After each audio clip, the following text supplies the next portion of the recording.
let's talk a little bit about training and torquing, right? So muscles understand,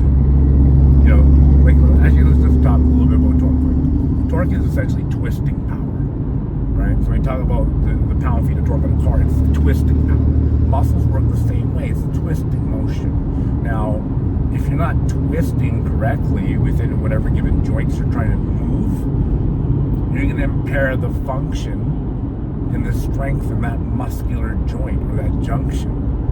So learning how to properly twist or engage and have the right form will help you immensely build more muscle. Why? Because you're recruiting more fibers. When you're recruiting more fibers, you're going to get more stimulation, right? The whole idea is to stimulate a stress response to then recover and grow from the stress response.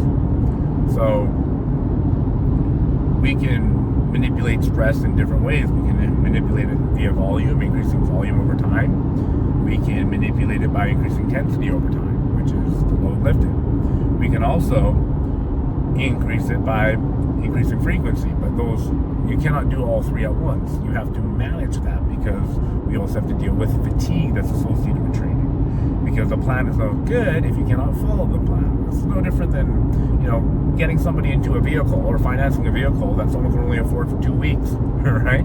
Like, you got to have some sort of financial awareness, just like you would with your body in terms of fatigue awareness. It's the same thing. Financial literacy is like fatigue literacy. You got to know your triggers and the things that are going to affect you, because the more you know about yourself, the more you're going to be able to grow. That's where good coaching comes in.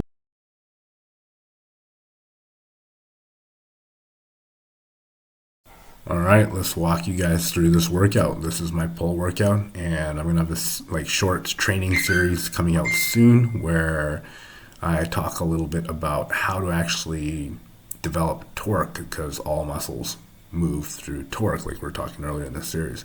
But until then, I just want you guys to kind of pay attention to what I'm doing and see if you guys kind of visualize it. Power comes from the ground up. So it's important to keep yourself stable, but also being able to generate power from the floor on these exercises. So I sometimes think if you're just targeting certain muscle groups, it's really beneficial to use machines for that, because you can really just isolate a given area. And I found this has been really effective for my own back training. It allows me to really feel the muscle groups I want to put stress on so they can grow, and just getting better results by doing that. So definitely give it a try and check out the content that's coming up in my shorts here for back training. But basically this week started off my back training with the pull down here. I did 2 sets, that's it, this week for these pull downs. After that, I moved on to doing rows. I did 2 sets of rows as well. I did a single hand or single arm set, and also did one with a bit of a variation or variety here. Again, the idea here is to generate the tension from the floor, right? So every action, there's equal and opposite reaction. So I want to transfer the tension from the floor in order to pull it to my back to oppose the force that's pulling on my arms. And I'm playing around with the grips just to kind of figure out which muscles or which areas of my back I can target with that. That's what you need to kind of pay attention to when you're at the gym. Don't worry too much about the weight. Add the weight once you get that feeling. That's when you're really going to start getting a lot more muscle growth. You're going to stay a little bit safer, and you're going to really start to enjoy training, because feeling a muscle contract feels really good. It's good for your brain, and you're exercising your brain by exercising your body. You're developing connections to your body. So know yourself. The 1 arm set here I did, I felt by mainly working in the lengthen range, I was getting more of a stimulus and a better contraction in the lower part of my lat. So that's why I did the movement that way, just in case you guys were wondering.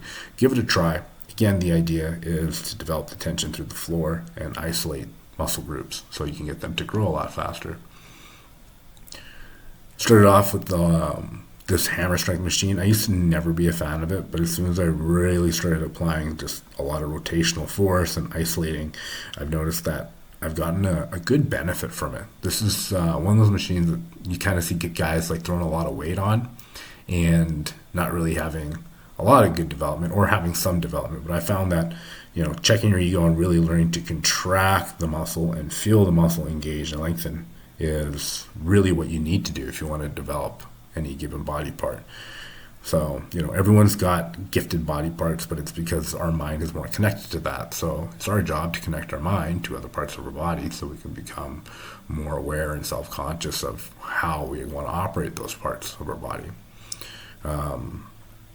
So here, same sort of thing. I'm going to roll the shoulder blades back, create tension to the floor and the hips, and really just pull with those rear delts. And I noticed too, my shoulder development got a lot better by just thinking about how to create tension by pulling everything together. Think about rotation and driving force from the floor and opposing everything. When you start looking at everything in terms of energy and like physical matter, in that sense, like how it moves with energy and everything's kind of moving in a rotation, creating torque, then you start moving more efficiently and you start getting a lot better results. Think of it like this. So when I'm doing these arm curls here, I'm rotating my elbows inwards and down into the pad, also kind of squeezing my armpits together and driving the shoulder blades down while turning my pinkies up as hard as I can. By doing that, I'm engaging the biceps from the whole range of motion without really putting a whole lot of stress on anything else. So the contractions feel really good, and I'm getting a better result than a lot of people would by moving a lot of heavy weight. This is one of the reasons I used to laugh at a lot of people that used to tell me all the time, oh, you need to lift really heavy to get big. It's like, no, you just need to learn how to get more muscle recruitment with the weight you're lifting, and then get to failure with that and add more weight.